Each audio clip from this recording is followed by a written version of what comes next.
Hey guys, really quickly, I want to apologize. One, that this video is up really late. It's because I drove home today and also because the Wi-Fi at school went out. So I couldn't even upload before I left, which was the plan. But two, when I got home, I had to give Sonny a bath because he was covered in mud. So I am just now about to start the process and I am so sorry. This is going to be up late, which you know since you're watching it, hopefully. But I apologize. Hopefully this is only a one-time thing, and I'll talk to you later. I hope you enjoy the video. Hey guys, and welcome to the first episode of Reflection. I'm really excited to get started, but real quick, I want to say I apologize in advance. I'm losing my voice here and there, so I may have to cough and get it back or something, but it's here for now. A lot of things are going on. I'm a little stressed, and that could be why I'm losing my voice. But things are going to be resolved soon. I'm trying to adjust and I'll explain later, but right now it's not the time. But the first episode of Reflection, I'm really excited. If you missed the introduction, this is a new series I'm doing where I just kind of reflect on things. It could be anything. A picture, which it is today, a movie, a book, a TV show, a general topic. But it is just me taking time prior to doing the video and just sitting down and reflecting on that particular thing. It could be, like I said, anything. But today it is a picture, and it is this picture. It's funny because as soon as I thought of the idea for reflection, I thought of that photo. I don't know why, but it just kind of came to my mind. And you may recognize it, and I remembered it from my early days of Facebook back in like 2008, 2009, and that was like 7 or 8 years ago, which is crazy. But for some reason that picture just made an impact on me, and I remembered it, and I thought it could be a perfect way to kick off reflection. So I want to talk about reflection, and I decided to call it scale, because you will notice the little girl standing on the scale. And the words read, "Don't let her think like this."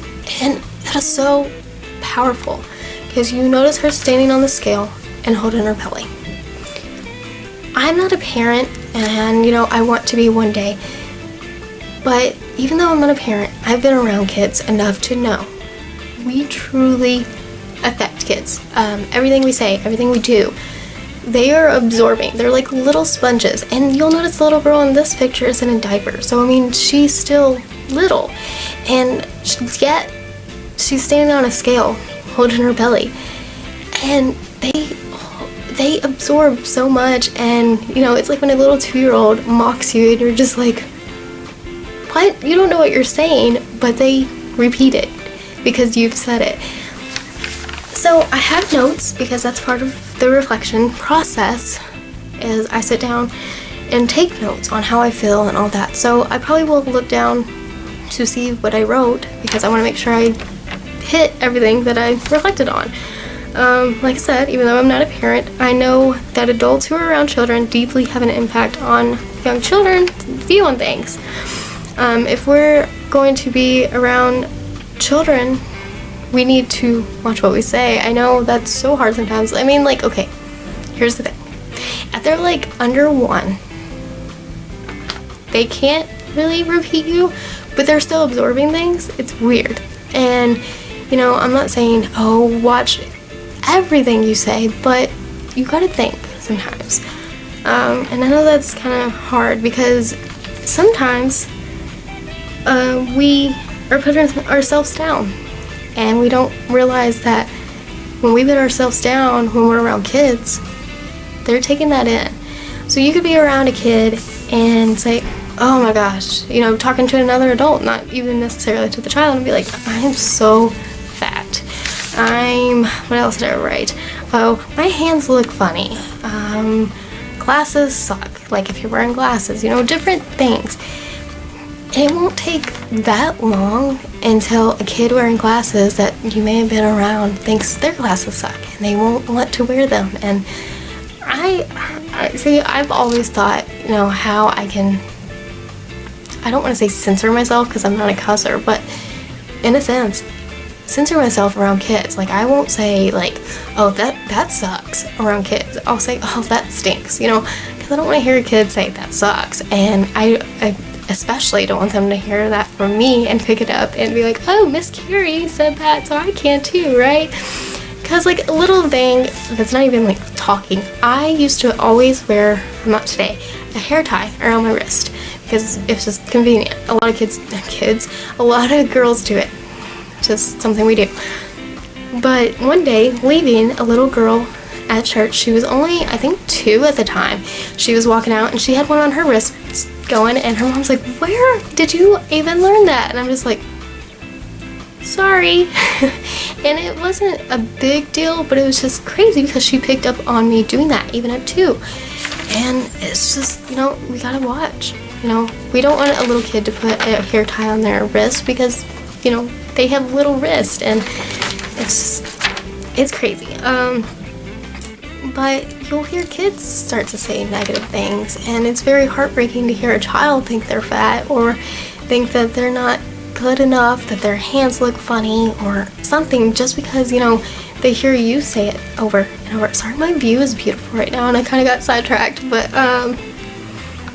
we need to just watch what we say sometimes. I know that sounds silly, but it's true. In my communications class, and I had already started reflecting on this, we talked about how kids are looking at you constantly.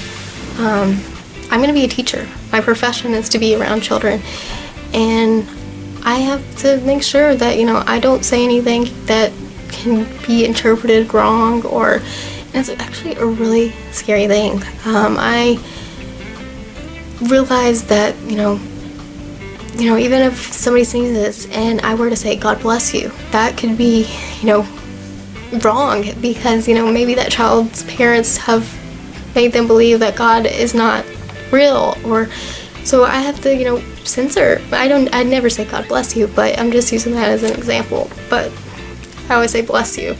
That could even be offensive. It's just so crazy what you have to watch what you say as a teacher, because it can just backfire so quickly. But this is not about being a teacher. This is about how we affect kids. Let's see. Okay, I was in a class last semester that touched on how it is so easy to say something without thinking. Always think, like I just said, like a teacher could just simply say, God bless you, Jimmy, and Jimmy could go home and be like, Mom, Dad, Miss Carrie said, well, they'd call me by my last name, but you don't know my last name. But anyway, they could be like, Miss so-and-so said, God bless you, and the mom could come up to the school and be like, meow, meow, meow, meow. I mean, it's crazy what gets interpreted and twisted. It's scary. It really is. It may sound like extra work to censor yourself so much, but this world is already so negative and so harsh, and we don't want kids in the next generation to grow up and be harsh on themselves. The teenagers of this generation are already so negative about their bodies, and it's honestly heartbreaking. Really heartbreaking, to say the least, because I hate seeing these small little teenage girls thinking they're fat or thinking they're not good enough, or it's heartbreaking. It truly is. I hate it. But I was babysitting not too long ago, and the 5-year-old little girl that I watched looked at her feet. We gave her a bath. She was ready for them down for the night, or like we were relaxing for the night. We were on the couch. She just looks at her foot and she goes, my toes look funny. I'm like, no, they don't. And she's like, yeah, see how they do that? I'm like, they don't look funny, I promise. And she's like, no, they look funny. And I tried so hard with like all my words. I'm like, it makes you unique. It makes you you. And I even pointed out things about myself. Like I showed her this. Is it on this side? Yeah.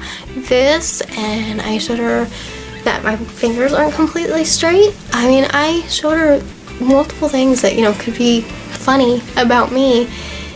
That I told her, I was like, but it makes me me. And that makes you you. And it was still really hard to convince her otherwise. But that's a prime example. I mean, she may have heard somebody at school think their toes look funny, so she thought hers looked funny. It's crazy. But I did keep trying to reassure her that, you know, it's a positive thing. And that's the thing too, like if kids do naturally point out something they don't like about themselves, turn it around and say, but that makes you you, that, and you also have this great thing, or boost them up. Let's make this generation a positive generation, and that's where I'm gonna leave that. We just have more an impact than we think, and that's why this picture really kind of gets to me, because we affect them more than we think. And you know, just because mom gets up there and holds her belly and says, I'm fat, that little 2-year-old little girl probably get up there and was holding her belly, not necessarily even knowing what it meant. But she's holding her belly and looking down at the scale, and it's just, it's heartbreaking. And I may be a bit of a softie, but it truly is a little heartbreaking. But that's all I'm gonna say for now. I hope you all enjoyed it, and I will talk to you all later. I'll see you next week, maybe with an earlier video, like I said, at least Friday video. So if I don't see you before Friday, I'll see you next week. But I'll talk to you all later. Until next time.